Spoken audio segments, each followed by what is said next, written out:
Shalom and welcome to Tumas of Torah. This year is entitled, Maybe It's Reckless to Go and Lead the Kehillah up to Har Habayit. I had a shir yesterday, we sent it out regarding rabbis may be considered reckless, in my opinion, not being careful about COVID and letting it spread in their yeshivas. And I said, if you're a self-contained yeshiva, you're on a little island, or you're by yourselves and know you Talmidim aren't getting out, you're not letting Talmidim with COVID out to the community, that's one thing. That's a decision. It's not affecting the community. But once you're not a yeshiva, everyone is staying in the yeshiva, and the kids go back at home. So you hold it's not so serious COVID, but many hold it is. And I said that's considered to be reckless when the majority of doctors, professionals around the world take this seriously. And you're deciding, no need to. And there's collateral damage to people that do take it seriously. So someone asked, a dear colleague of mine said, once you're going to talk about majority, so Danny Myers, Rabbi Myers, you go ahead, you lead your kehillah up to Har Habayit, whoever wants to come with you, and you're an advocate, and you sign on the statements that it's an important mitzvah. So isn't that also reckless when it's against the majority? And it's an interesting question, and I appreciate when someone, a colleague or a balabait, asks a good question in a nice, respectful manner. And of course, I think there's a big difference regarding following majority of psak when it comes to the halacha today. When there's a Sanhedrin, there's rove majority, it's one thing. When you don't have a Sanhedrin paskening, then a rabbi could go and pasken, and as long as there's gedolim this way, gedolim that way, we don't just go ahead and add it up. The rabbi could go to the sugya and see what he thinks makes the most sense. Hopefully he'll research it properly. We did this over a year and a half time. We researched the topic 4 or 5 years ago. So rove to me is not a simple point like when we have Sanhedrin, when rove is kovei, the majority is kovei. It's not the case here.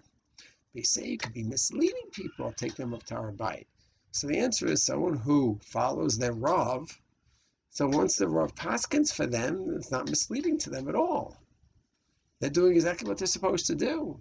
The burden is on the rav, not on the people following the rav. And there's gedolim here. Majority of the poskim are not positive about going off to Har Habayit, but there are substantial poskim gedolim that are for it. So the balabatim are following their rav, who's following those gedolim who say to go up. Yeah, but aren't there ripple effects, collateral damage, which I spoke about when it comes to COVID? These rabbis could be reckless because there's collateral damage.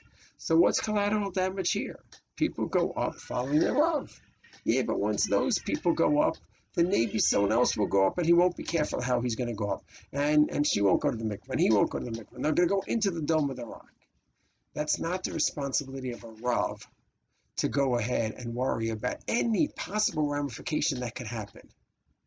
I personally think the more that there's halachic people going up to Har Habayit, there's more of a chance that people who go up will go up in a halachic manner.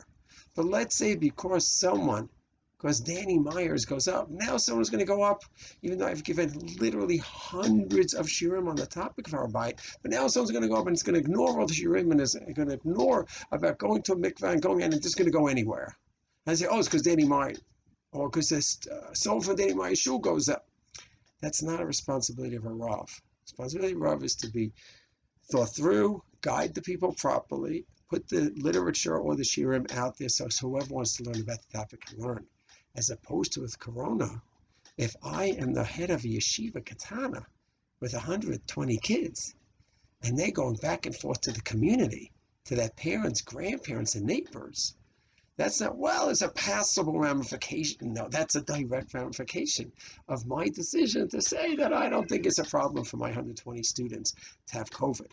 And the fact that they're bringing out the community where many people do hold it's a serious problem, that to me is reckless. And that's very much in contrast to the Har Habayit sugya. Shalom.